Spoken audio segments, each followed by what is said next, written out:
Jugué el Abierto del 97, que no tenía estatus porque vino Harton Watson. Pedí una invitación a la Selección Argentina de Golf. Mis libros, mis carpetas del secundario están forradas con swing de Tom Watson. Juego las dos primeras vueltas, hago 143 o 144 y clasifico. Y en esa época no había internet. Tenías que llamar por teléfono a ver tu horario del otro día. Y llamaba y se daba ocupado todo el tiempo. Entonces, después de dar 2 horas ocupado, y me dicen 10:40 con Tom Watson. No puede ser. Yo dije, no puede ser, esto es... Y de a 2, ¿viste? Dije, no, esto no es real. Bienvenidos a una nueva edición del Cuarto Verde, el podcast de WeGolf, donde buscamos tener estas charlas de golf, deporte que tanto queremos. Y hoy tenemos un invitado muy especial, lo tenemos a Ricardo Marzorati. Ricky, gracias por estar acá. Cheche, un placer venir a hablar de golf. Me preocupa el tiempo que podemos llegar a estar por todos los temas que tenemos para tocar. Nosotros ya hemos hablado muchas veces, pero bueno, hacerlo hoy en este espacio es un verdadero placer y que también todos puedan escuchar tus historias y conocerte un poco más. Yo tengo tiempo. Vamos, como todos saben, 7-1 para arrancar y conocerte un poco más. Contanos, ¿hace cuántos años jugás al golf? Y 75, 76, 50 años más o menos. ¿Tenés un primer recuerdo con el golf? La verdad que sí. Mi papá me llevó a ver la Copa del Mundo del 70 en Jockey.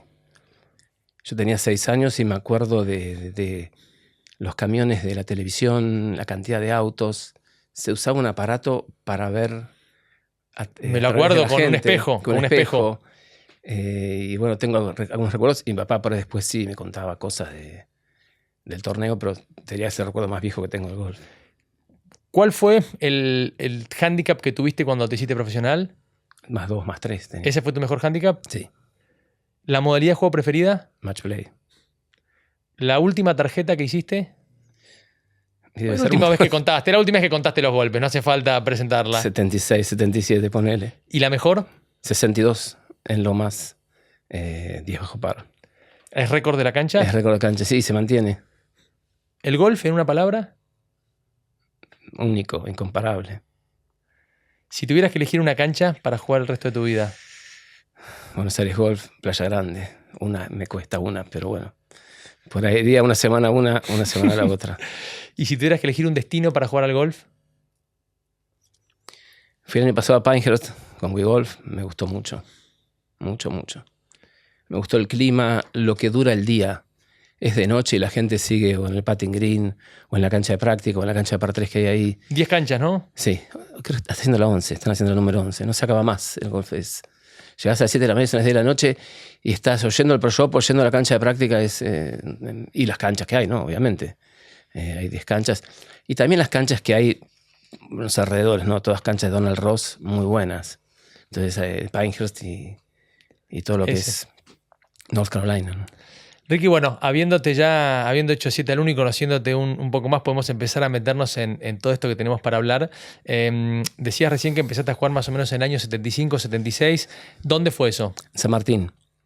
Yo vivía cerca de San Martín y bueno, mi familia jugaba ahí, mi abuelo había jugado ahí y ahí jugábamos. ¿Cómo era el golf en esa época? Y era distinto, era más estricto, el handicap mayor era 22. Yo digo que el golf de a poco fue haciéndose más rápido y más fácil. Antes el handicap más fuerte era 22. Vos le pegabas a la pelota 2 veces y eran 2 golpes más el de multa más. Ahora yo creo que tratan de hacer el golf más rápido, la pelota no la puedes buscar tanto tiempo y las penalizaciones que sean cada vez más chicas para que... Y el handicap máximo 54. Pensá que era 22 en esa época. Claro. Y bueno, empezaste a jugar en San Martín a los 6, 7 años. ¿Y en qué momento empezaste a engancharte más con el deporte, a jugar un poquito más seguido? Sí, un poquito más que 6, 7. Soy del 64, serían los 12 años por ahí. A los 14 yo ya no pensaba otra cosa que no fuera golf. En mi casa había un putting green y bueno, no estaba en el club, estaba en mi casa tirando approach. Y bueno, la ilusión, yo creo que son todas etapas, escaleras que hay que subir. La primera era ganar el campeonato del club. Claro. No, bueno, llegó eso... ¿A qué edad tuya ganaste? Tendría 17 años. ¿Te lo acordás? Sí, me lo acuerdo perfecto. Sí. A los 16 perdí una semifinal en el hoyo 18 y bueno, había que seguir, ganarlo. Y después, bueno, ganar el campeonato del club era una cosa, había que salir afuera y ganar afuera. Eran pasos que había que ir dando. Claro. ¿No? Pero bueno, el primer paso estaba dado. Había que ir a jugar afuera y tratar de ganar. Y después, ¿cuál fue? Ahí empezaste a jugar algunos... Porque vos ahí eras menor y no había tantos torneos para menores afuera. Yo tenía un sueño que era ganar o un nacional de menores o juveniles. Yo quería dejar mi nombre ahí. Claro. Que era, perdón, era el torneo de referencia porque sí, era el único. Hace poco hablamos con Paquito, con Paco Alemán, y hablaba también de ese torneo y no había un ranking todavía de menores y era el que todos los jóvenes aspiraban. No había un ranking, no había cantidad de torneos. Era el nacional de menores y juveniles, menores a 18 y juveniles. Yo quería ganar uno. A los 16 años voy a jugar Río Cuarto, juego muy mal. Ganó Jaime Nogués. Jugaba muy, muy bien. Jaime era un año más que yo o 2. Yo jugué muy mal. A los 17 años yo estaba mejor, estaba con más chance. Igual había muy buenos jugadores. Y coincide el Nacional de Menores con el viaje de egresados. Tuve que ir al viaje de egresados y no pude jugar más como menor. Ya después. Y después, en el año 83, se juega el Nacional Juvenil y saco tercero. Ahí me quedaban 2 juveniles más.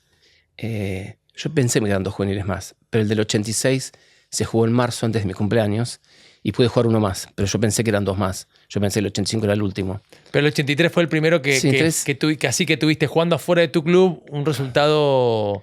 Sí, tercero ganó Alberto Gretz, salió segundo Daniel Bisolini. ¿Tenés recuerdos de ese torneo? Sí, me acuerdo. Llovió y se jugó a 3 vueltas más 9 hoyos. O sea, fueron 63 hoyos. Mis últimos 9 hoyos, terminaba con 9 hoyos, fueron 34, 35, y ahí me pude meter en el tercer puesto. Y me acuerdo que el día que llovió, Vicky Semborain, sí. Un día que no se pudo jugar, ¿no? Y estábamos todos los menores juveniles, estábamos todos en praderas, en Luján, y Vicky nos consiguió una película. Y yo comparto mucho lo que dijo Pablo Sola cuando vino acá, que nosotros no teníamos noción de los swings. Ahora se ve todo, en esa época no se veía nada. Entonces Vicky puso una película del US Open del 82. Y nos quedamos todos así, terminó la película y dijimos, ponela de nuevo, por favor. US Open que ganó Watson. Y creo que ahí el que no se hacía fanático de Watson era medio...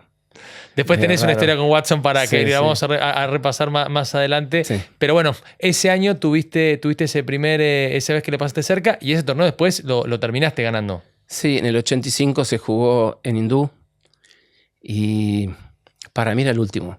Era la última chance que tenía de ganar el Nacional Juvenil, porque se jugaba en septiembre, octubre. Yo cumplí años en abril. Después se jugó en marzo. Yo no sé si lo hicieron en marzo para que yo pudiera jugar o por qué fue, pero después se hizo en marzo. Yo pensé que era el último. Se jugaron 2 vueltas, se jugaban 36 hoyos el último día. Y yo después 2 vueltas, iban primeros empatados Diego Ventureira, Alberto Agrest y Pablo Lozada. Y salían ellos 3 juntos en la última salida. En la anteúltima salía salía con Willy Rosas y no me acuerdo quién era el otro. Yo iba a 2 golpes de ellos 3 que iban empatados. Yo hago 72 esa mañana, terminando Verdi, y ellos hacen 74 los 3. Con lo cual quedamos empatados los 4 al tee del 1 del último día, pero yo salía en el grupo anterior. Yo salgo, el hoyo 1 hindú tiene calle a la izquierda, pego un tiro medio peligroso que parecía que estaba fuera del límite, la segunda la tiro afuera, la tercera la tiro a la derecha y dije, bueno. ¡Oh, por Dios! Se acabó. Mi amigo Marcos salió caminando rápido, me hizo así como que estaba adentro. Yo llegué, estaba adentro por 1 metro, había una zanja, yo tenía los pies en la zanja. Y yo ahí por dentro pensé, no puedo perder este torneo. Tengo que... Algo me ayudó de más allá porque la plata estaba fuera del límite. Entonces saqué a buena, tiré, hice una vuelta de 74 y gané por 2. Y empataron con 2 golpes más los 3 que iban, Pablo Lozada, Diego Ventureira y Alberto Agrest. Fueron a desempatar y creo que ganó Pablo el segundo puesto. ¿Iban a desempatar por el segundo puesto? Sí, por el segundo puesto, sí, fueron a desempatar. ¿Y por qué se desempataba y no se hacía...? ¿Por qué se desempataba por el segundo lugar? Y porque había un premio al segundo lugar, el subcampeón nacional juvenil. ¿Y salían los 3 a...? Los 3 habían desempatado, ganó Pablo. Casi seguro que ganó Pablo, sí. Yo estaba festejando, pero... Escuchame, lo nombraste a Diego, sí. que falleció hace poco y todos siempre hablaron de lo que era el Diego Ventureira en esa época, lo que jugó siempre, pero en esa época sobre todo. Y él, de hecho, gana al año siguiente este mismo torneo. Una noticia tristísima, inesperada, la verdad, cuando pasó eso, que fue ahora el verano. Yo hablaba todos los días con Eduardo Magariños, que juega con Alfonso Otoya, Sí. y estaba al tanto, y la verdad que lo llamaba cada 2 horas, pues uno esperaba recibir una buena noticia. Las noticias eran malas y lamentablemente, Diego, pasó lo que pasó. A mí me impresiona la cantidad de gente que me pregunta por Diego. Pero no ahora cuando pasó esto, siempre. Sí. Porque claro, Diego jugaba, todos hablan de lo bien que jugaba, y no lo vieron jugar mucho a Diego. Entonces siempre me preguntan por Diego. Y realmente jugaba muy bien. Diego era, en la cancha de práctica decías, no salgan a jugar. ¿Viste? Era un nivel de, tenía un fierro 2 ping, le pegaba ese fierro 2, allá altas, las peinaba. Diego jugaba el juego corto muy bien, Diego. Esas sacadas de bunker largas, viste, que tirás una medio pesadita que corre y te conformás y queda. Diego tiraba una pelota de aire al hoyo que picaba y se quedaba en el pique, que vos decías, no, es otra cosa, era otra liga. Diego era otra liga. Bueno, lo decía Mickelson, hay anécdotas de todo tipo con Diego. Sí, hace poco estuve con Cabrera y charlando de todo esto, dijo, vos sabés que Mickelson siempre sigue preguntando por él, y le impresionaba y siempre decía lo que era Diego, cómo jugaba. Increíble. Y sí, la verdad yo compartí mucho, viví mucho, y en la cancha de práctica había buenos jugadores también. Alberto Gret jugaba muy bien, Jaime Nové jugaba muy bien, pero Diego era, en la cancha de práctica decías, es distinto a los demás, pero por mucho, era muy fuerte, pegaba muy potente, y bueno, en el año 86 se jugó el Nacional Juvenil, y yo ya jugaba la vuelta de práctica mucho con él, habíamos ya jugado el Nacional, habíamos jugado el Sudamericano del 85, habíamos compartido bastante, entonces, y salimos a jugar la vuelta de práctica en Cierra la Ventana, y había sido un verano, fue en marzo, un verano muy seco y muy caluroso. La cancha estaba, esa hermosa cancha que es Cierra la Ventana, estaba los Forres como tenía que estar en una cancha que había padecido ese calor. Entonces se jugaba con live mejorado. Entonces estaba realmente pelada la cancha.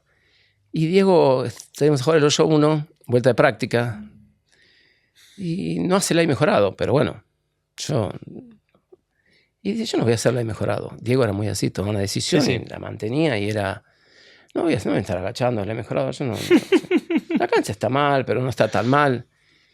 Y yo, la verdad que, bueno, entonces salimos a jugar, y Diego desde el primer día primero, 4 vueltas, ¿no? Desde el primer día primero. Y no hacía el mejorado. Y ya era el tema, ¿no? Que todos Y sabían. ya el tema que no hacía el mejorado Diego y que iba primero. Pero bueno. Entonces, el último día, llegamos al hoyo 5, un par 4 que es bastante largo.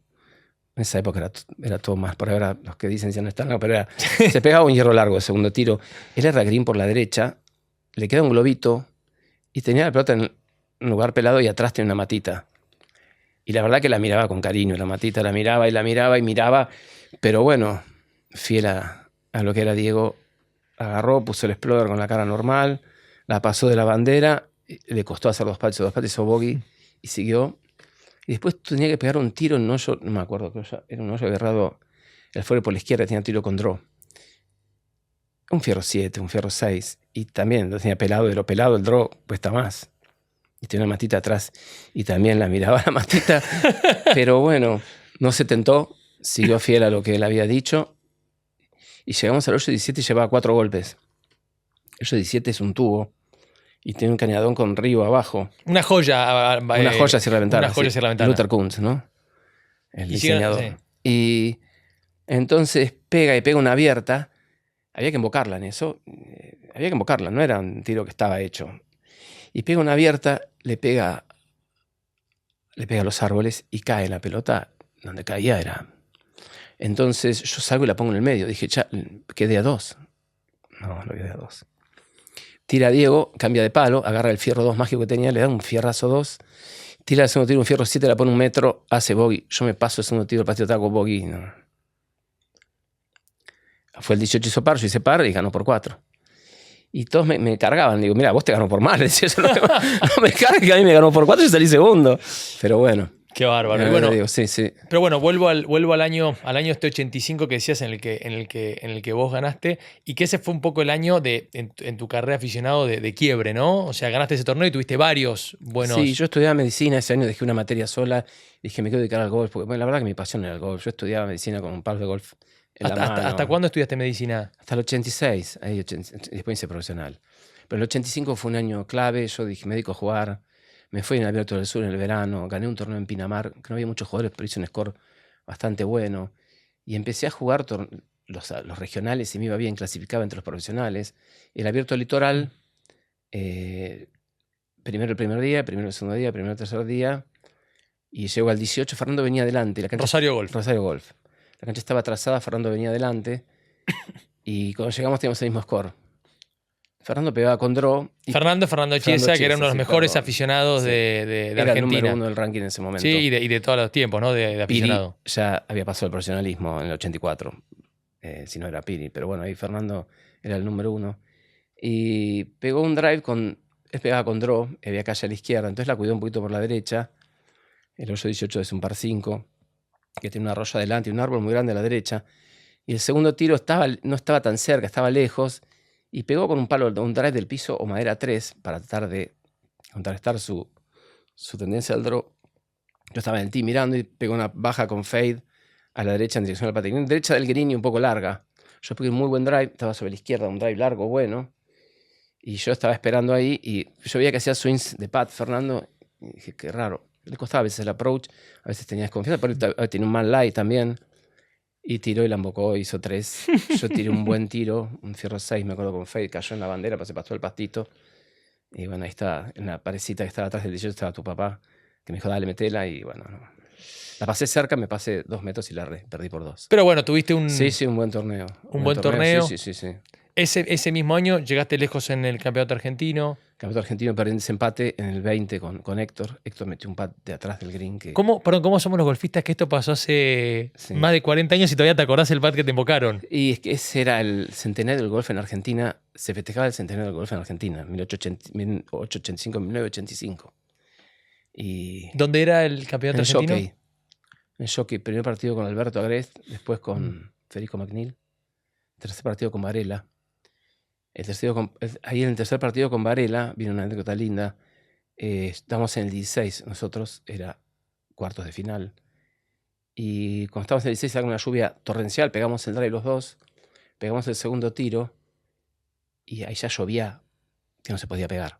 Y pegamos el segundo tiro, y la pelota queda en la loma arriba, queda arriba en la loma, la pelota, las dos pelotas, la de Varela y la mía, quedan en la loma arriba las dos.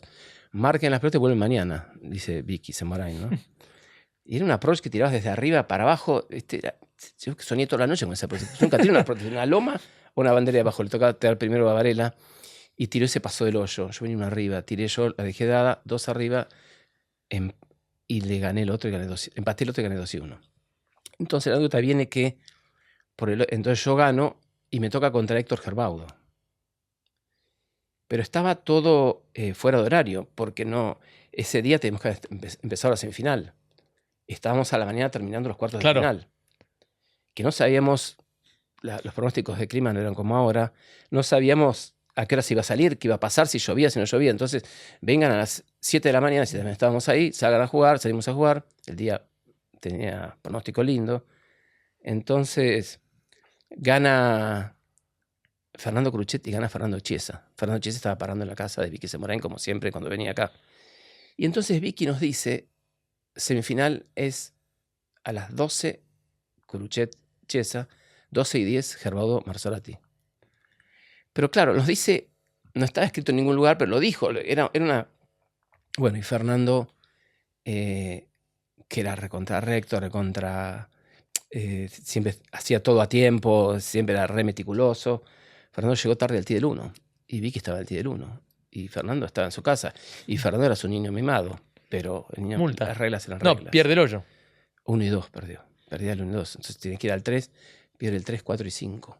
Que lo pierde jugando, ¿no? Y yo iba con Héctor y bueno, Cruchet le ganó a Fernando Chiesa. Pero la nota viene que Vicky, estando con su hijo golfístico, digamos, Fernando, tuvo que poner reglas, puso las reglas. Ya lo mencionamos un par de veces. ¿Qué valor Vicky Semborain dentro del golf argentino, no? Cuando yo iba a jugar un torneo, antes de salir a jugar, una charla con Vicky era ponerte en obra, era ponerte con Vicky y con Armando Silva. Era una charla con ellos, era Hace poco hicimos un podcast con el Chino Fernández y lo nombró también Armando Silva, y dijo, no somos conscientes lo que significó para el golf, la información que tenía todo. De hecho, contó una anécdota linda que dijo que cuando él ganó en Tucumán su primer torneo, por megáfono, al mismo tiempo había ganado de Vicenzo el British Open, y sale, y el que lo anuncia es Armando Silva por megáfono. Pero bueno, hermosa historia que nos contó, pero lo que significaba también, ¿no? Esas personas que por ahí muchos no conocieron. Únicas. Yo digo que ahora están las redes sociales. En esa época estaba Armando Silva. Vos ibas con Armando y te contaba todo. Sabía el último chisme, el último chimento. Se enteraba que había hecho yo en uno, hizo yo en uno. ¿Cómo sabes, Armando, que hizo yo en uno tal, en ellos 5? Sabía todo. Y te escuchaba, te contenía, Y sabía siempre el corte, vos yo me acuerdo, porque yo lo conocía a Armando, y le preguntabas en algunos torneos que jugué, y le preguntabas el corte, y él fallaba. El jueves a la mañana te decía nunca 147. Fallaba. Nunca fallaba. Por ahí te decía 47, 48. Claro, máximo, pero estaba máximo. por ahí. Pero vos te decía 47. Cuando tenía duda decía 47, 48. Y era... Pará, eso antes de que empiece el torneo. Si ya le dabas una vuelta que podía calcularlo, era... Sí. Pero siempre era ameno estar con él, charlar con él, compartir lo que fuera con él. Yo desayunaba con él y con Vicky, después hacía 80 años que no me preocupaba, pero era un día que ya, no, Armando era, y Vicky también. Vicky fue el padre golfístico de muchos de nosotros, los que queríamos escucharlo, ¿no? Porque había algunos que por ahí no le daban, no hablaban tanto. Yo creo que todos los que nos interesaba el golf queríamos escucharlo a Vicky porque, bueno, era un aprendizaje, él, la esencia del golf te la explicaba muy bien. Totalmente. Y si estabas dispuesto a escucharla, bueno, ahí estabas. Tenía visión yo hay muchas frases que escuché de él, pero cosas que te llegan y a veces me las cuenta mi viejo. Por ejemplo, que el hoyo 10 del jockey no tiene par, ¿entendés? Esas cosas que tenía Vicky brillante, y no tiene par. Y fíjate cuando juegan en el Conferri, un año es par 4, otro es par 5, otro par 4, otro es par 5, y juega en el hoyo. Y eso era Vicky, que tenía... Lo que sí combinan que cuando es par 4 el 10, el 11 es par 5, tratan de... Pero el 10... ¿Qué es? No tiene par, brillante, muchas frases así, sí. Y vos compartiste mucho con él. Muchísimo, sí, bueno, todos los regionales, todos los torneos estaba siempre armando. A veces en el TI del 1, cuando te nombraba y nombraba tu currículum. Tipo cuando viste hace poco una presentación de Tiger que estaba Phil Mickelson, y Mickelson dijo, bueno, basta. Armando por ahí te presentaba, y vos ya estabas por pegar y empezabas a temblar, porque empezaba a alargar un currículum, empezaba... Y bueno, pero era un gran presentador de TI del 1 y marcó una época, marcó un modo de hacer su trabajo. Que además el golf era distinto ahora, ¿no? A veces, acá hemos tratado de contar cómo era el golf en los 80, el golf aficionado, y creo que un poco este tipo de personas también lo hacían distinto, ¿no? Era muy difícil. Vos ahora te pones 2 horas a mirar por la computadora o el celular, y podés mirar lo que enseña Butch Harmon, podés mirar lo que pasa acá, te enterás de todo. Yo me gustaba Watson y no había visto el swing nunca. Cuando lo vi me recontragustó. Pero no parecía un swing no existía Golf Channel. Eso es increíble, vos no habías visto el swing de Watson. Y a mí me encantaba Watson por las fotos de las revistas. Y porque ganaba, porque cómo ganaba, por cómo terminaba Verdi, por lo que te ibas enterando. Pero el swing, cuando vimos la película ahí en el torneo de menores. El torneo de menores en Praderas, no nos queríamos ir a otro lado, queríamos seguir viendo y seguir viendo. Yo quería ver cómo volaba la pelota de los drives, y lo que corría, que no corría, ¿viste? Era todo una... Y los swings, ¿viste? No habías visto un swing. Y te gustaba un tipo, pero no habías visto el swing. Increíble. Entonces era la información. Yo creo que eso ha ayudado mucho a que mejore el golf, ¿no? Totalmente. Un chico tiene 5 años y aunque nunca jugó al golf, por la televisión, viendo al padre que ve Golf Channel, miró swings antes de hacer el primer swing. Ver 100 millones de swings a través de tanto tiempo antes de hacer el primer swing es brillante. Ricky, sigo con ese año 85 que estábamos acordándonos, y jugaste y ganaste un sudamericano. ¿Tu primer sudamericano fue? Sudamericano, sí. El primer sudamericano fue en Guayaquil. Éramos 4 debutantes y Fernando Chiesa. ¿Cómo podemos contar a los que nos están escuchando lo que se siente jugar un sudamericano? Y viste que el golf es tan individual que cuando ya tenés uno en el equipo ya es distinto y es lindo.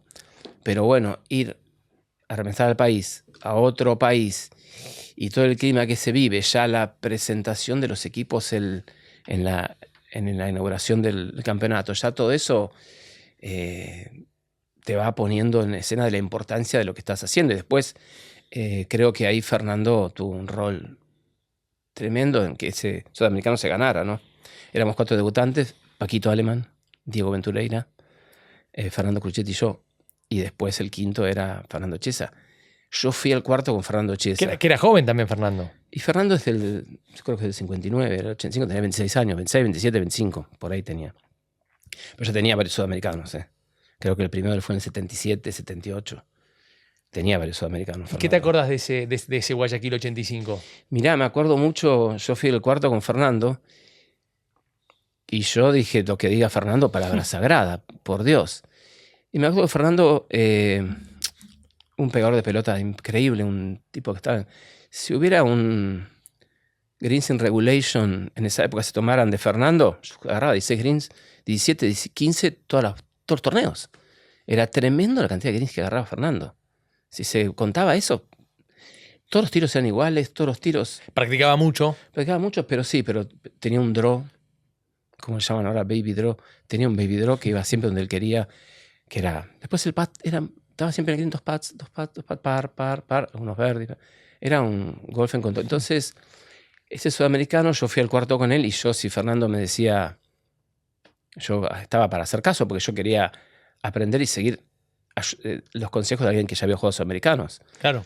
Entonces Fernando se juega en Guayaquil, la temperatura muy alta. Salíamos muy temprano porque se jugaba entre 6 y 7 de la mañana. Y había una hora de viaje. Y había que llegar un poco antes a tirar casi de noche pelotas.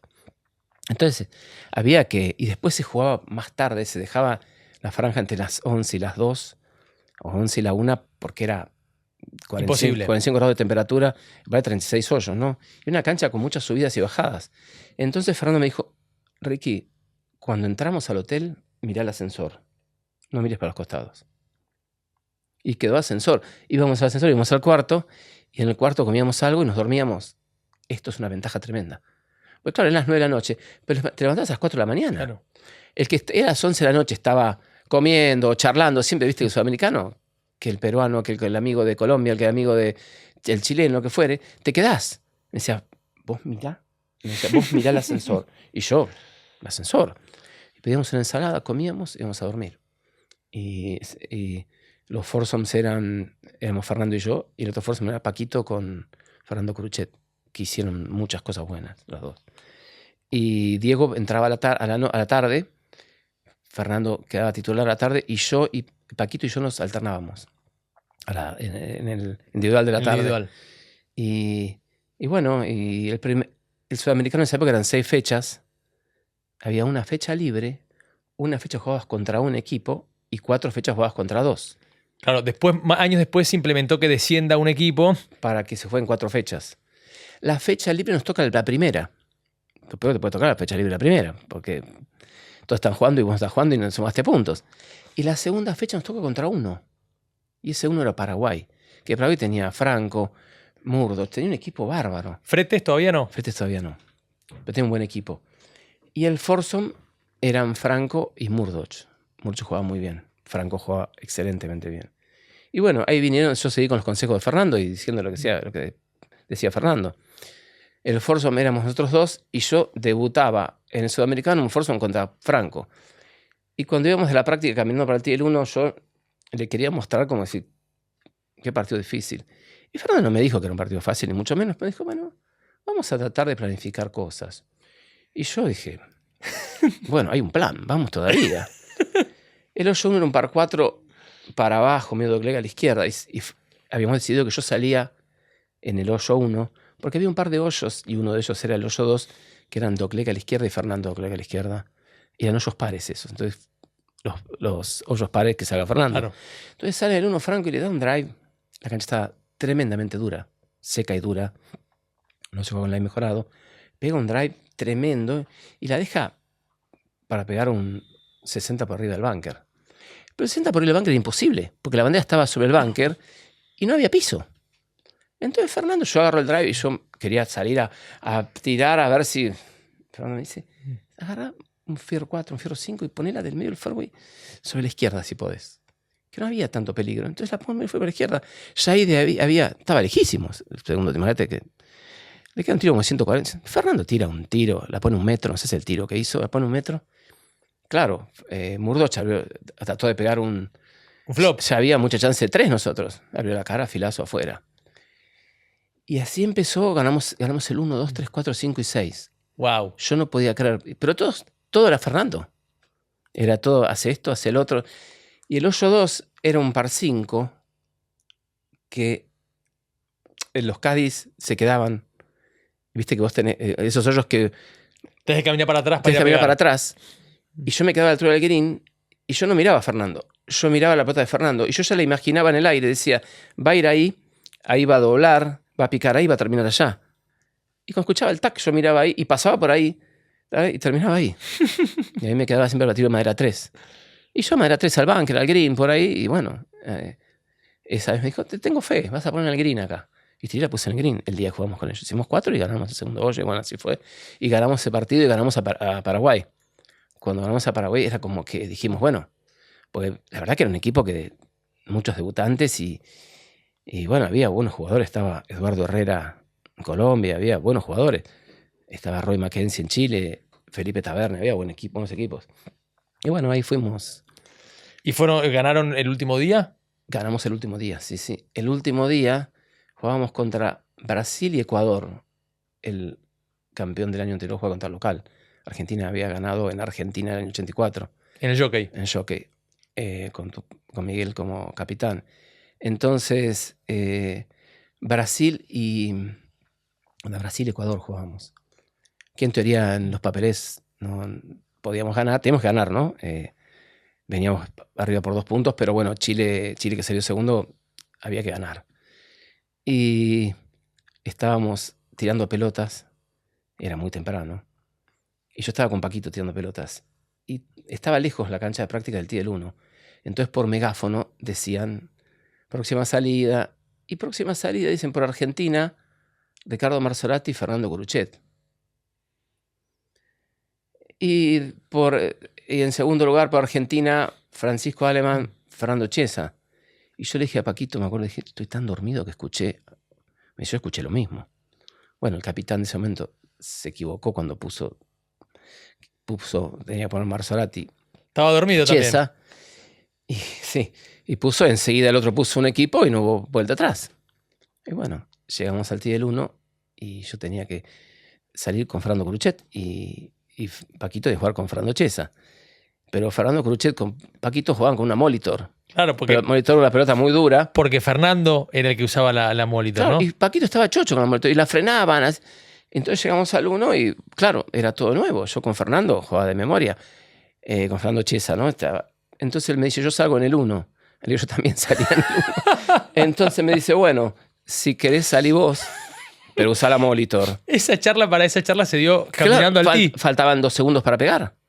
Entonces me dice, o salgo yo en el 1 o usá la Molitor. Mejor salí vos, pero usá la Molitor.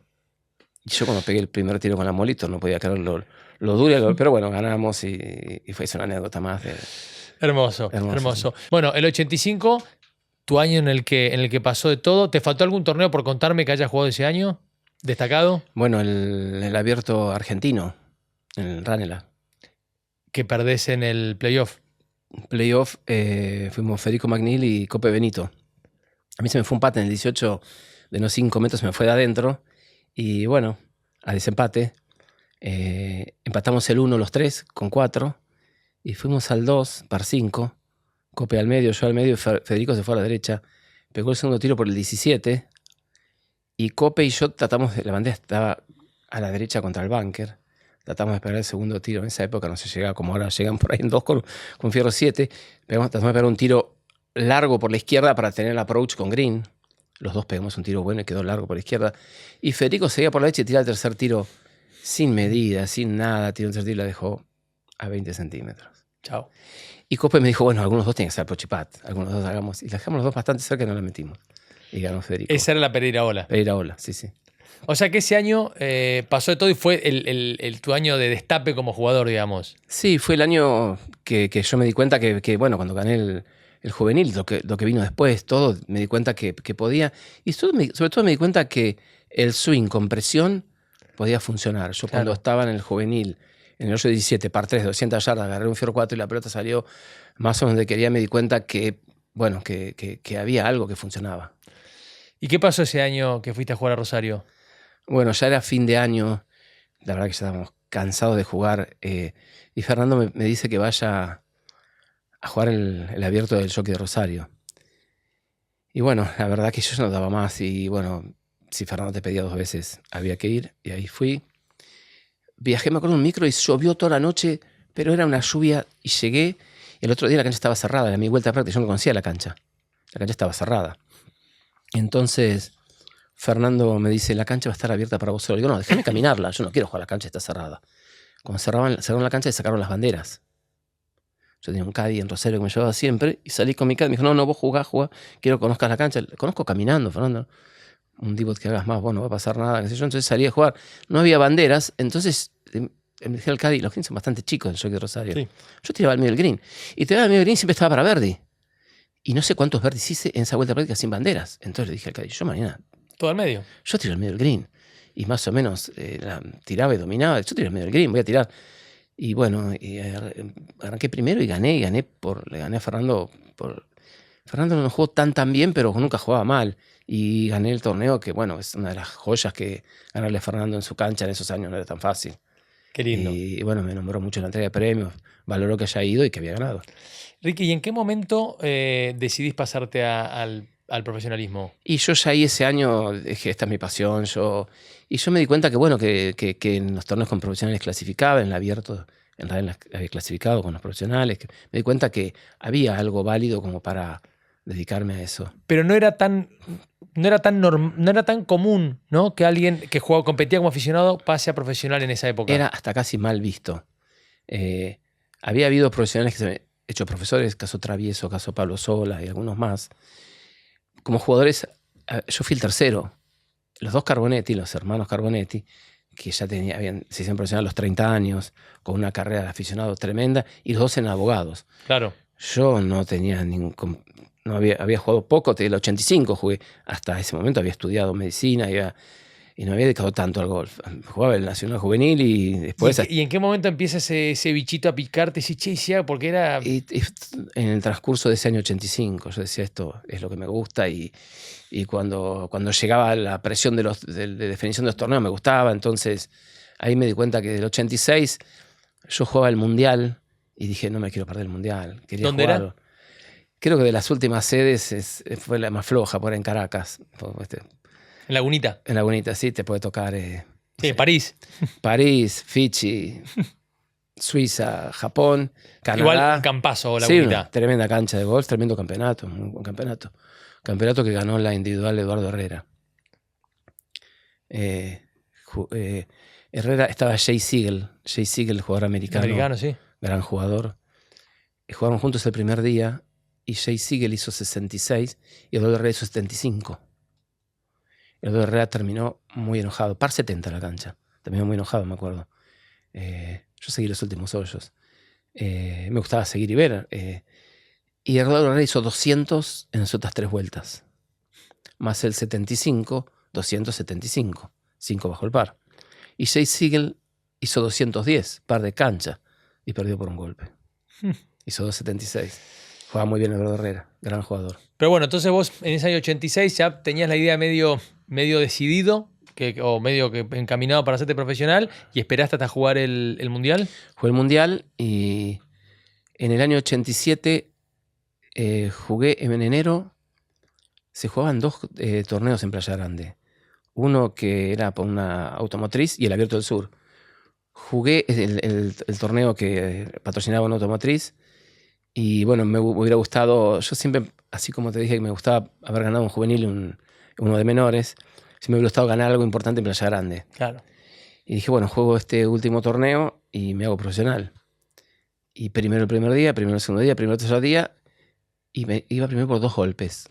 El segundo era Julio Rivas. Empatamos 17 hoyos. 17 hoyos hicimos el mismo score. Los 9 hoyos de la vuelta hicimos el mismo score y 8 hoyos de la hicimos el mismo score. Y un hoyo, que es el hoyo 8, yo nunca me fui a la derecha. Ese día me fui a la derecha y hice 6. Contemos que el 18 es un par 3 corto, cortito con que a la derecha tiene un risco precipicio. Que te va en precipicio de 10 me metros. fui a la derecha y hice 6 y él hizo 3. De pasarle 2 me pasó a ganar por 1, me ganó por 1. Y bueno, Pero bueno. ¿Y ese fue tu último torneo de aficionado? Aficionado, sí. Y me hice profesional ya en febrero. Y mi primer torneo fue en Cariló, pasé el corte, después vino el Abierto del Sur. Y bueno, yo ya ahí empezó el primer año y mi meta era pasar los cortes y tratar de salir lo mejor posible. ¿Y qué cosas te encontraste? ¿Qué cosas pasaban? Porque me imagino la diferencia enorme de jugar como aficionado o no tanto. Sí, por supuesto que es una diferencia. Yo iba tratando de subir un escaloncito cada tanto.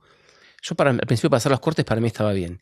Y pasaba los cortes, pero yo pasaba los cortes como aficionado. Claro. Yo los iba pasando. Cuando iba a un torneo profesionales, un regional, los pasaba el corte.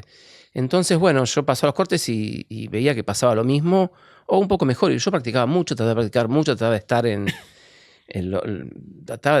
mi pasión, ¿no? Estaba dedicado a eso. Y hago 2 top 10. Salgo 10º el Chaco y salgo octavo, séptimo en un torneo que se juega en Cardales. Y después viene un torneo en San Martín. Tu cancha. Claro, mi cancha. Yo dije, acá no puedo fallar. Acá tengo que andar bien. Yo dije, acá no tenés excusa. Y hago 273 y pierdo por 4. Y salgo quinto. Ahí me di cuenta que yo podía ganar un torneo. Ganó el chino, desempató con Sowa. Después vino Carlos Franco, después Berendt. Sowa, el chino y Franco no estaban de viaje de casualidad. Digo, claro. Bien. Sí. Mejor ganar si están todos, pero digo, a mí me ganó Berendt de los que están siempre. Y te ganaba seguido Berendt, ¿no? Y eso para vos fue Pero igual dije, estaban muchos buenos, porque Franco era muy bueno y el chino, ni hablar de lo que era el chino, ¿no? Ganarle al chino era imposible. Y Sowa también, un tremendo jugador. Pero perdí por 4. Yo dije, yo necesito eso que hice. Ese pat que recortito acá. Agarré 4 golpes en 10 minutos. Dije, estos 4 golpes los puedo mejorar. Algún día pueden desaparecer. Entonces ahí me di cuenta que... Y bueno, y ahí eran todos procesos míos internos que me hacían mejorar como jugador y me hacían colocarme en distintos lugares. Ya no es pasar el corte. Vos ya saliste, pediste por 4. Claro. Andá, entonces llego a los torneos y me sigo yendo bien. Un torneo en Uruguay también perdí por 4 por 5 en el 87, que ganó Ortiz. Y creo que ganó Ortiz, sí. Y bueno, ahí empecé a darme cuenta que se podía ganar y ya la meta no era pasar los cortes. Y viene el año 88. Yo en el 88, en invierno, me voy a jugar a Suecia con mi amigo Marcos Moreno. Marco Moreno. Y volvemos de Suecia a jugar el Abierto del Litoral y después de 2 vueltas, 136, iba primero. La primera vez que iba primero en un torneo. Abierto del Litoral del año 88. Y el tercer día no juego también, hago 72. Y el cuarto día salía en la anteúltima salida. Estaba Cóceres en la última salida, yo estaba en la anteúltima y en la antepenúltima estaba Berendt. En el hoyo 9 había un cartel enorme. Los que venían con Cóceres se cayeron, los que venían conmigo se cayeron y los que venían con Berendt se cayeron. Cóceres iba a menos 14, yo iba a menos 11 y Berendt iba a menos 8. Y yo arranco la vuelta Verdi, par, Verdi. Me pongo menos 15.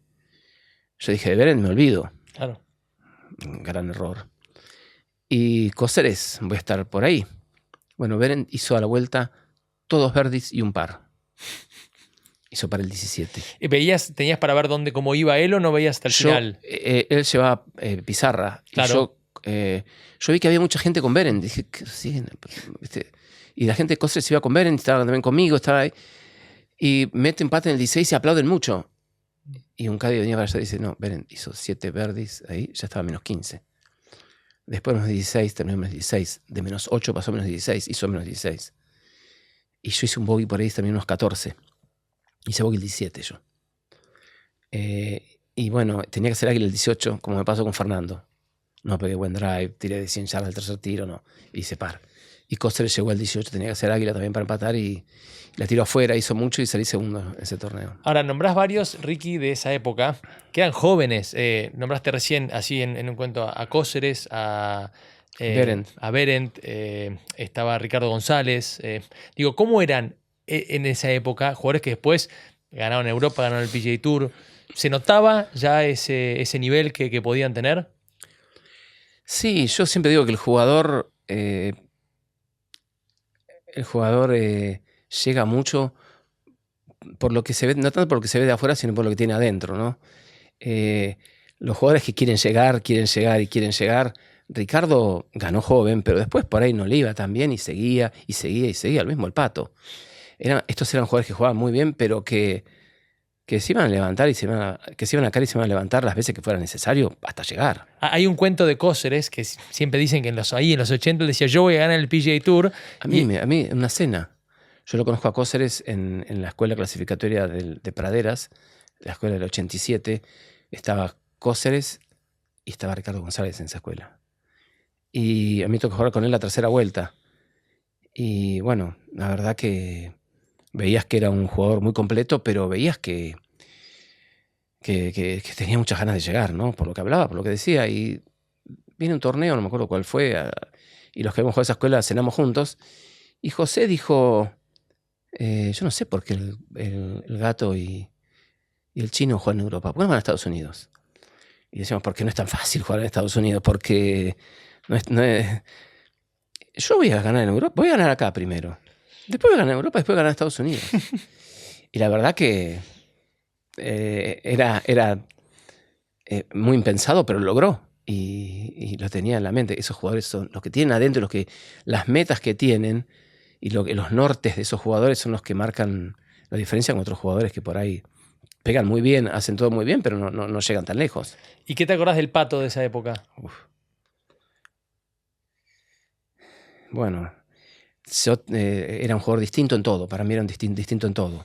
Y vos veías que él quería demostrar y quería llegar y por ahí se apuraba, ¿no? Por ahí vos lo veías que quería hacer águila y Verdi y tiraba drive, no había que tirar y por ahí tropezaba, pero por ahí ganaba también. Claro. El Pato era distinto en la forma de jugar porque la verdad que era un nivel de juego impresionante, cómo pegaba el drive, cómo pegaba todo, cómo aprovechaba. Él y Ricardo González eran distintos. Y una anécdota con el Pato, cuando el Pato gana en el año 94 en Villa Allende. La tercera vuelta me tocó jugar con él y con Monasterio. Y sale en el 1, pega esas maderas 3 que pegaba él, una bomba al medio. Pero vos lo veías en su actitud que ya quería terminar y quería hacer que pichó 62, porque sabía que podía hacer 62. Entonces, él quería mostrar todo lo que sabía que él podía hacer, lo que sentía yo, ¿no? Entonces, pega una madera 3 perfecta, 280, 270 al medio. Y el Pato pegaba por ahí de 70, 80 yardas, todo pegaba re bien, pero él pegaba esos tiros muy bajos. Muy parecido, ese tiro me hizo acordar mucho en el 17 cuando él gana en Oakmont, el par 4 corto. Sí. Tira un tiro, el segundo tiro que sale bajo. Que se le pasa un poquito. Y entre el primer pique y el segundo pique hay mucha distancia y ya agarran pasada la bandera. Por ahí pasó la bandera, no hay nada, pero pasa la bandera. La bandera estaba al fondo y la pelota se va al pastito de atrás en el hoyo 1 de Villa Allende. Estar en el hoyo 1 de Villa Allende, en el patio de atrás, era la muerte. Rapidísimo. La muerte misma. Y él lo sabía más que nadie porque el Pato era de ahí. Entonces agarró, fue y ya estaba, pues ya sabía que el bogey era, y yo no quería empezar con bogey. No era el plan empezar con bogey. Entonces yo lo miraba y lo veía así estaba. Entonces agarra el pater y tenía que entrar al green con nada de fuerza y se pasaba a 3 metros. Entonces creo que le agarró una hojita de más y quedó ahí. La movió poco, le faltó un soplido de fuerza para pasarse 2-3 metros, pero dejó ahí. Ahora había chance de doble bogey. Se había chance de doble bogey. Ahí no le pegó tan suavecito y se pasó 5 metros. Y se paró de 5 metros y creo que la pelota entró sola porque si no entraba la agarraba y le dio una firme, pegó en el medio del hoyo, entró. ¿Cómo caminó para el hoyo 2 el Pato? Yo creo que si te parabas a saludarlo, mejor no lo saludaras. Salió el hoyo 2 disparado porque, claro, él dijo, yo arranco verde el 1, no bogey metiendo de 5 metros. Se paró el 2, le dio una bala por la izquierda, tiró fierro 4 de segundo tiro, la bandera estaba corta. Un par 5 que sube un poquito a la derecha. 5 que sube a la derecha, tiró fierro 4 de segundo tiro, para mí buscó un fade, salió de recta, quedó al fondo a la izquierda. Era el pat, todo el green rapidísimo. Te iba a decir otro pat súper rápido. Súper rápido, por la izquierda una caída de 2-3 metros, también le pegó y la miró a la pelota como si no entras. La pelota entró por el medio del hoyo y todavía no estaba tranquilo, estaba hasta uno menos. Y todavía no estaban las cosas en orden para él. Pegó otro madera 3 en el viejo 3, porque ahora se va al 16. Claro. En el 3 donde estaba la casa de Pablo Lozada a la El par derecha. 4 que bajaba a la derecha. Pegó una madera 3 tremenda, le pegó a la bandera con el segundo tiro, hizo 3. Y ver pegar el drive del 4 al Pato en esa época era una cosa que... Que llegaba al green. Sí, llegaba al green, pero ver cómo hacía la pelota era una cosa que yo me tocó jugar 2-3 veces, las 2-3 veces fue igual. Y la pelota salía recta y cuando pasaba la última hoja, de repente desaparecía. Y no era un fade normal, era una cosa. Y desaparecía y agarraba para la derecha todo lo que tenía. Y él te decía, esa fue al bunker, esa está corta del green. Y no se veía nada, pero él sabía dónde iba. Y dijo ahí, esta es corta del green. Pero corta del green 3 metros. Tiró con el pat, la dejó dada y se puso 3 menos. Recién ahí creo que dijo, esto está en orden. Y el plan 3 menos acá no era tan malo. Se calmó ahí. Como que está todo en orden. Hizo 66 ese día. Al otro día le tocó jugar con el Gato en la última salida y ganó el Pato. Última vuelta, el primer torneo que ganó en Villa Allende. Qué linda esa última vuelta, el Pato y el Gato. El Pato, sí. La ovación del Pato cuando recibió el premio fue muy grande. Fue una ovación muy, muy grande. Y es difícil, vos vamos nombrando, a mí me gusta porque vos los viviste a todos, viajaste con muchos de ellos en el Tour de las Américas de esa época, el Tour argentino, pero también lo nombraste al Gato. ¿Por ahí de los que más fácil le pegó a la pelota? Y la verdad que sí. Era muy difícil y muy fácil jugar con el Gato. Era fácil porque él era tan ameno, tan divertido, estaba... Pero después que pegaba el drive del Pato, te tocaba pegar a vos, y yo te juro que te doy el drive a vos y decís, no me puede estar. Era muy difícil pegar. Y yo cada vez que jugaba con el Gato, me iba mal, me salía de swing. ¿Por qué? Por esto mismo. Él pegaba el drive y yo quería tratar de... Y no. Entonces me toca jugar el torneo que gana Ricardo González en el 88. En Praderas, el Gato, Ricardo González. Y ahí yo iba para Luján, iba en el auto... Y dije, ¿por qué siempre me marco? Y dije, por esto. Cada vez que pego un drive bueno, agarrar la madera 3. Agarrar la madera 3 y pegar la madera 3. Toda la madera 3 no. Y en el 1 pegó un drive, yo agarré la madera 3. Jugué una vuelta muy buena, jugué muy mal el pate ese día. Si no hubiera perdí por 3, jugué muy, muy mal el pate ese día. Y ganó Ricardo González. Y el Gato era siempre ameno estar con él. Me acuerdo un viaje, estábamos jugando en Chile, y de Chile íbamos a jugar a San Pablo. Y... un vuelo nocturno, y el vuelo se atrasó, y llegamos a San Pablo a la 1 de la mañana, y al hotel llegamos a las 2 de la mañana. El otro día la vuelta de práctica era entre las 7 y las 8 y media, pues después había un programa, había una clasificación, no sé qué había. Entonces había que estar, y había media hora de viaje. Nos íbamos a dormir a las 3 de la mañana y a las 6 y media había que estar de nuevo desayunando. Entonces me acuerdo que todos fuimos a desayunar, y claro, no te saludabas, estabas con una cara de cansado, y el Gato haciendo chistes. Yo decía, pero Gato, ¿cómo va a hacer chistes? Dormiste 3 horas. Como diciéndome, la vida es mejor así. Y así era. Otra anécdota del Gato. El Gato hacía un charity en Mar del Plata todos los años, para fin de año. Entonces a mí me invitaba siempre, y me lo invitaba a Carlos Ávila, Carlos, alumno mío, que bueno, compartíamos muchas clases. Y nunca íbamos, y un día nos agarró y dijo, bueno, vengan al charity que hago. Y Carlos me dice, ¿vamos? Le digo, bueno, dale, vamos. Entonces Carlos me dice, bueno, vamos en el día. Le digo, dale, vamos. Entonces, bueno, vamos en... Carlos tenía chofer, le digo, yo manejo yo. Me dice, no, voy a alquilar un avión. Entonces Carlos alquiló un avión, salimos a mañana y volvíamos a la noche. Entonces fuimos a Aeroparque, salimos con el avión. El avión tenía 6 plazas, ¿no? Y cuando salimos, obviamente... vas volando hacia el este, hacia el sureste, y veías que se venía una tormenta que era tremenda. Veías bien por el sureste que venía una tormenta tremenda. Pero se veía lejos. Bueno, llegamos, eran salidas simultáneas tipo 11, y cuando llegó, toda gente conocida, ¿no? Mayormente gente conocida. Entonces, ¿no te vi en la cena ayer, Ricky? No, es que vine esta mañana en un avión. Claro, todos se querían colar en el avión. Todos querían volver en el avión. Todos estaban en autos, qué sé yo. Mejor volver en el avión. ¿Y cuántos lugares tienen? 6. ¿Y cuántos son ustedes? 2. ¿Puedo ir? Y digo, mirá, el avión lo alquilé yo. Andá y hablá con Carlos Ávila. Entonces, le iban y le hablaban a Carlos, y Carlos le decía, sí, cómo no, sí, yo lo conocía a Carlos. Entonces empecé a anotar a los que decía que sí. Cuando iba por 12, le digo, Carlos, le dijiste a 12 que sí. Carlos era así. Después lo arreglamos. Le dijiste a 12 que sí. Le digo, tiene 4 lugares más. No le digas más. Bueno, entonces salimos a jugar y se largó la tormenta que se veía venir, vino. Habíamos jugado 8 o 9 hoyos todos y se largó una tormenta de esas de Playa Grande, viste que no. Sí, imposible. Para de llover, volaba todo, viento tremendo, todos al clubhouse. Y el gato viene y me dice, che, vos tenés un avión y tenés 4 lugares. Digo, no, yo no tengo, tiene Carlos Ávila. Pero esta es la lista de los 12 que están ya. Entonces me dice, no, me dice, dame la lista a mí. Entonces agarra la lista y empieza a hablar con uno por uno y dice, mirá, ese avión es un avión muy chico, no es muy bueno. Los empieza a convencer a todos de que no vayan en el avión. Aparte no va a salir, con esta tormenta no va a salir, seguir. Ya se iban todos, ¿viste? No. Entonces él estaba con la hija, con Dolly, y estaba Stadler con el caddy. Entonces era justo. Entonces, bueno, arrancamos, vamos para el aeropuerto. La tormenta seguía. Pero a los pilotos le probaron que podían salir. Pero los pilotos no querían salir, querían esperar un poco más. Ellos tenían aprobada la ruta, aprobado el vuelo, pero no querían salir. Y el gato quería salir, porque el gato quería volver a Villa Allende.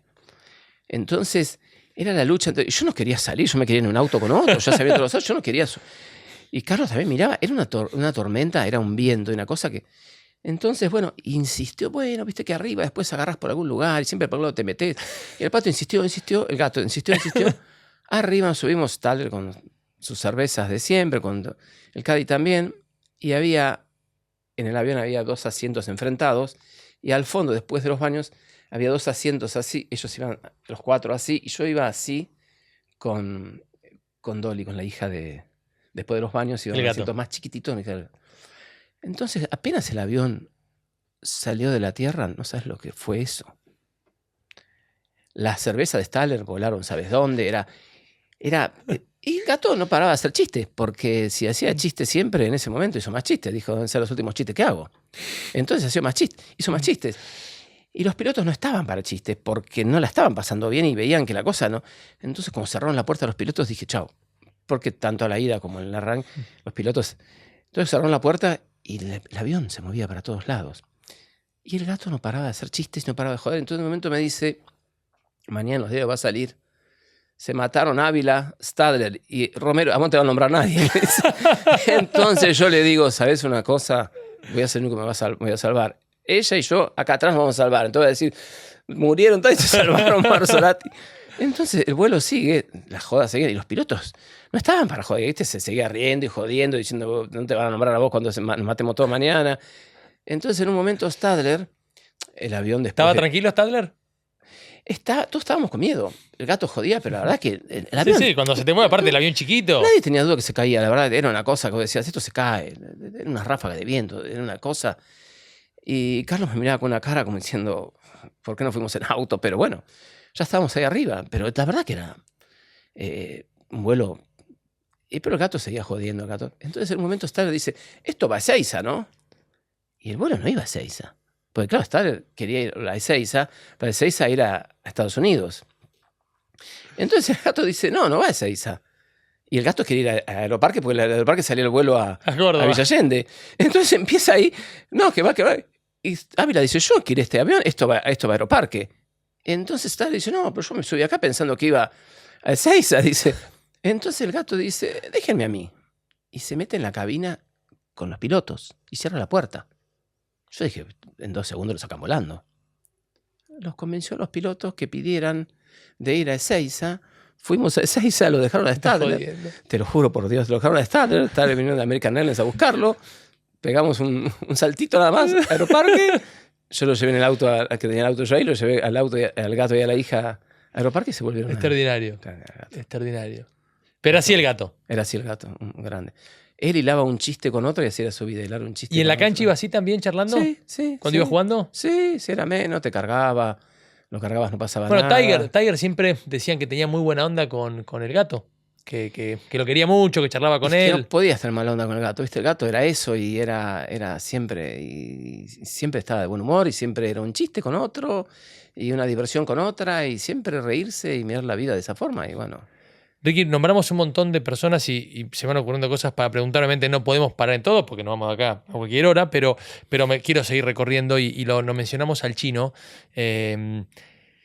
Hace poco hablamos con el chino, tuvimos una linda charla acerca de Vicenzo y repasamos algunas cosas de su carrera, pero ¿qué significó el chino que muchos años fue el que, antes de que llegue toda esta camada, era el representante argentino en Europa y el único de los que estaba afuera, ¿no? Totalmente, era así. Yo digo siempre, en esa época era difícil, como decía antes, recibir información. Vos querías aprender algo y no se podía tan fácil como ahora. Y yo juego como aficionado 2 vueltas con el chino en el Abierto del Sur. El primer día no hubo tanto viento, el segundo día hubo bastante viento y el chino hizo lo que quiso, como hacía, lo que quería, con viento, sin viento, pero con viento. Ya tenía unos cuantos años en Europa y entonces terminamos de jugar. No fue muy tarde, eran las 2 de la tarde. Y yo la verdad que tenía ganas de decirle, vos querías escuchar a Quique Soto o al chino o a alguien decir algo, contarte algo y sacar algo para practicar algo para mejorar, ¿viste? Entonces yo le tiré una cosa así como, qué bien pegás bajo, una cosa así, cómo me cuesta a mí, o no sé qué le dije. Y el chino me dijo, bueno, yo voy a comer algo ahora. No sé, eran las 2, suponete, me dijo, a las 3:30 nos encontramos en la práctica. Vos en esa época de cancha, en la cancha de los chicos, podías tirar para el 1 y el 18 respetando a la gente que iba Sí. caminando. Yo me fui en ese mismo momento a la práctica y el chino llegó a las 3:30, como dijo. Y habían pasado 2 horas y seguía conmigo. Bueno, el chino, no lo hacían todos eso, el chino lo hacía. Era, el acercarte y ayudarte no era tan fácil, el chino lo hacía y bueno, en ese momento que un consagrado te ayudara a algo no era tan fácil, el chino estaba. Una anécdota con el chino muy linda. El chino siempre te pedía más, te pedía más. ¿Y cuánto practicaste? Y esto, está mal. No, esto está mal. Siempre era más, era más. Y conmigo tenía especial, ¿viste? ¿Qué estuviste haciendo esta semana? Y que, bueno, Abierto del Centro, año, no sé, 92, 91. Época que se usaba los zapatos con clavos. Ibas al vestuario, te ponían los zapatos con clavos y te dejaba las zapatillas y... Sí. Había llovido toda la noche y se estaba lloviendo todo. Entonces, pero te ponían los zapatos con clavos por si había que ir a tirar pelotas o jugar, si paraba la lluvia. Entonces, zapatos con clavos, ahí en la confitería de Villa Allende, iban llegando los jugadores, iban llegando, se iban acumulando, la lluvia no paraba, era tremendo, la lluvia tremenda.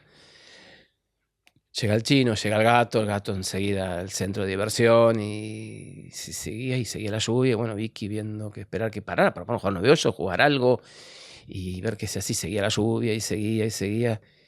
Y bueno, a la 1 fuimos a comer, sentamos a comer. Entonces ya se veía que no se jugaba ese día. Entonces Marcos averigua que había dado una película en un cine en Córdoba.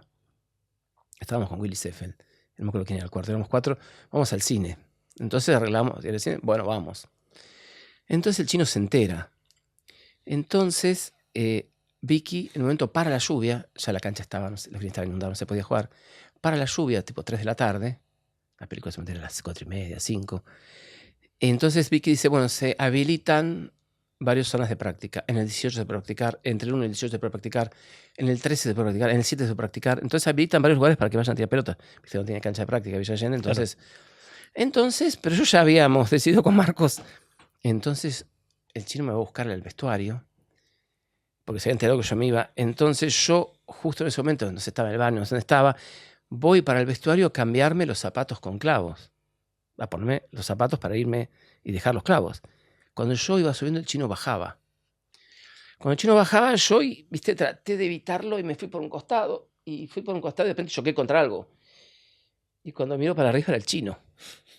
Y entonces me dice, ¿a qué yo vas a ir a practicar? Le digo, sí, estoy entre el 7 y el 13, le dije yo. Y me dice, bueno, vamos. No sé dónde subías, pero... O sea, yo sabía que me abrazó, me dijo, anda, vamos, yo voy a ir al 13, vamos para el 13. Y me agarró, me llevó, yo cuando salí, estaba en el auto esperándome. Se dieron cuenta de la situación enseguida, agarré los palos y me fui para el 13 con el chino a practicar. Espectacular. Espectacular, sí. ¿Qué mostró el chino? Sí, era así y bueno, siempre iba por todo. ¿Con Roberto de Vicenzo llegaste a jugar? Sí, jugué con Roberto. Sí, jugué, era chico, tendría 17, 18 años, un gran premio en San Martín. Me toca jugar las 2 primeras vueltas con Roberto. En esa época cuando se jugaban los Gran Premios con profesionales, era el 1 y 2 del ranking con el mejor handicap, el 3 y el 4 del ranking con el siguiente mejor handicap. Yo no sé qué handicap tenía, me tocó jugar. Cuando me tocó jugar con Roberto dije no. Pánico. Pero después dije sí. Claro. Y yo miraba todo lo que hacía, miraba. Y la verdad que Roberto tenía 60 años, algo de 60 años. Era 82-83, Roberto del 23. Tenía algo de 60 años. En el 80 Roberto ganó el US Open de veterano. Claro. Roberto jugaba muy bien. Y llegamos al 8-10, un par 5, pega un drive larguísimo, pero larguísimo. Y la bandera le quedan unas 160 yardas. La bandera estaba a la derecha, bien sobre la derecha, ¿no? Y el viento estaba todo para la izquierda. Entonces yo miraba todo, ¿no? Y para mí era fierro 8 lo que tenía que tirar, ¿no? Y agarra el fierro 6. Y yo dije, qué raro que se equivoque tanto de palo, Roberto. Pero bueno, y tiró un fade allá a la derecha, que luchó contra el viento todo el tiempo. Cuando se venció, se movió para la izquierda y quedó a nada del hoyo. Y yo puse una cara como diciendo, otra enseguida. Claro, había que tirar. Si tiraba un fierro 8, terminaba a la izquierda del green o en el green lejos. Y me dijo, pibe, a todos les decía pibe, yo quería dejarla cerca del hoyo, no quería tirar. Enseguida me leyó el pensamiento. Yo tenía que tirar un tiro que para dejarla sola hay que dejar cerca, no la quiero poner en el green con un palo. Acá para dejarla cerca había que tirar casi viento en contra. Sí, Roberto tiene razón. Y después una vez, Roberto cada tanto iba y jugaba un torneo, ya grande. Y juega un torneo en Pinamar, yo no me toca jugar con él. Me toca jugar con él en Punta del Este. Después alguna otra vuelta de práctica jugué también. Y me toca jugar, él juega en Pinamar, yo no me toca jugar con él. Pero terminamos, eran horarios parecidos, primera vuelta o segunda vuelta. Y terminamos y él va a tirar pelotas a las 3 de la tarde. Se va a tirar pelotas y tiraba cuando iba Roberto, iba mucha gente siempre. Y los profesionales llegaban, practicaban, se iban, y Roberto seguía. Roberto ya tenía 70 años, estoy hablando del 90, 90 y pico. Y Roberto seguía tirando. Y en un momento empezó a pegar drives. Yo tampoco me iba. Cada tanto lo miraba a Roberto cuando tiraba yo, y ya por amor propio no me iba. Decía, no, se va Roberto, me voy yo. Y de repente uno le dice, Roberto, ¿qué lo lleva a seguir tirando pelotas, a estar acá? Dice, mira, no creo que haya un lugar mejor para que esté yo, no voy a ir a la playa, no voy a ir a... Dice, ¿sabes una cosa? Yo hace no tantos años, ese cerco que está al fondo lo pasaba cuando no estoy pasando. Yo no estoy pasando ese cerco y yo lo quiero pasar. Y ahí todos se pusieron en modo que pase el cerco Roberto. Y todos se pusieron y hasta que después de tirar, y ya era casi de noche, tiró, lo pasó el cerco y bueno, dijo, ovación. Ahora sí, ovación total. Ahora sí me puedo ir. Bueno, ese era Roberto. Claro. Impresionante. Sí, sí. Y también muy fácil, muy dado con todo el mundo alrededor, sí, ¿no? Sí, sí. Él cuando jugaba armaba un show. Él jugaba, iba con su caddy de siempre, y por ahí tiraba en los shows de Playa Grande, la dejaba un poco sobre la derecha, estaba cerca de las cuerdas, de la soga. Entonces había público y le decía al caddy, ¿qué te parece que tire? Y Roberto, había medio viento en contra, fierro 7, no tengo 20 años. Y el palo era el 8, ¿no? 7 u 8. No tengo 20 años, ¿cómo voy a llegar con el 7? No, el 7 no, qué sé yo, y pongo, dame el 6, qué sé yo. Bueno, Roberto, si usted cree que... Dame el 8, ¿vos crees que dame el 8? ¿Ves? Estoy más joven que nunca. Yo y la gente aplaudía. Se divertía. Jugaba mucho para el público y para eso, ¿no? Era una figura tremenda. Una vez estaba jugando en Dinamarca y por ahí terminabas de jugar a la 1 de la tarde y se hacía de noche a las 12.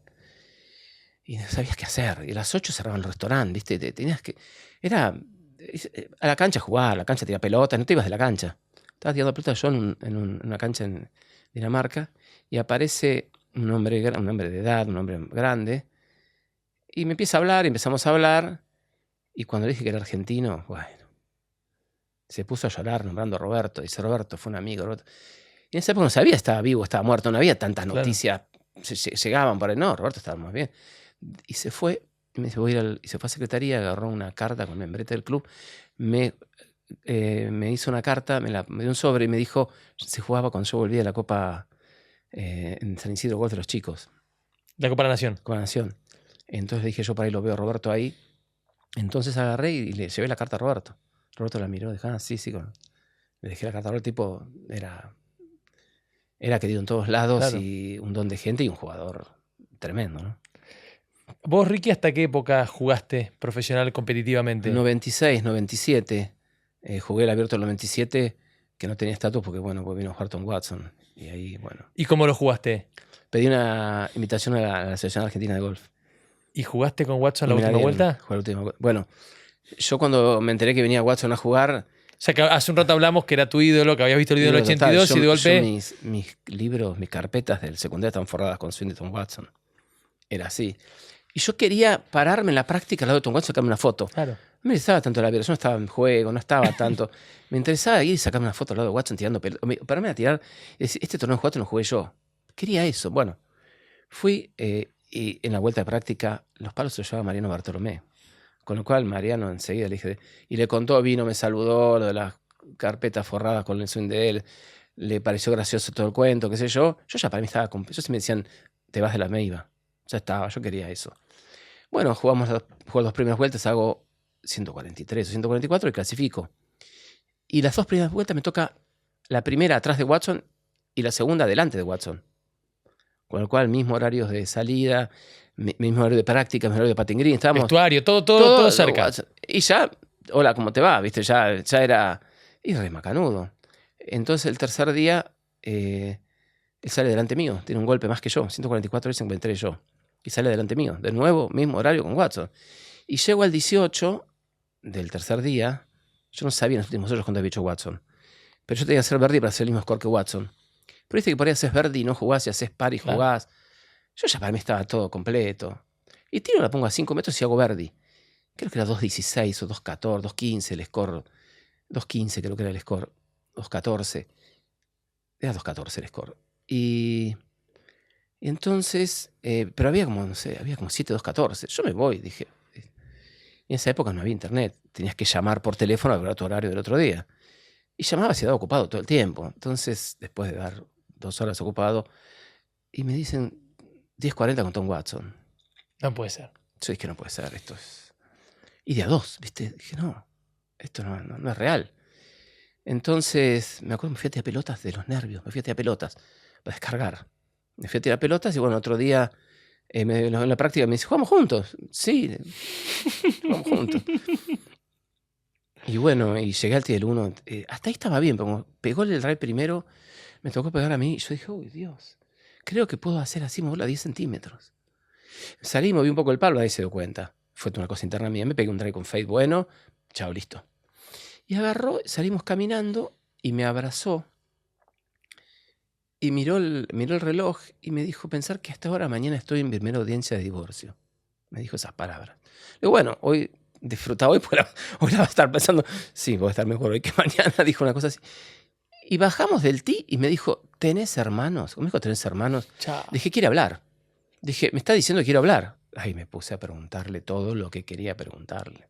Y sí. Y bueno, le pregunté por el 17 de Pebble. Y viste que lo señala mucho al Caddy. Porque el Caddy le decía que, él creo que le dice, la única forma de frenarla es contra el hoyo. Yo dije, ¿qué le dijiste? Y me dijo, yo le dije al Caddy que el lie fue bueno. El lie es buenísimo, yo puedo hacer un buen tiro.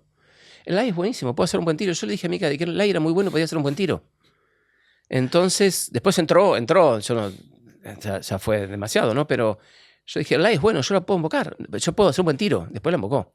Y le señalé al Caddy por eso. A Bruce Edwards. Bruce Edwards, sí. Y después le pregunté por el 77 que hablaron con Nicklaus. El duelo bajo el sol. Claro, cuando salimos, Nicklaus me dijo qué gran campeonato jugamos. Esto va a quedar en la historia grande del golf. Jugamos un campeonato maravilloso. Ganaste vos, ganaba yo. El campeonato fue buenísimo y eso fue lo importante.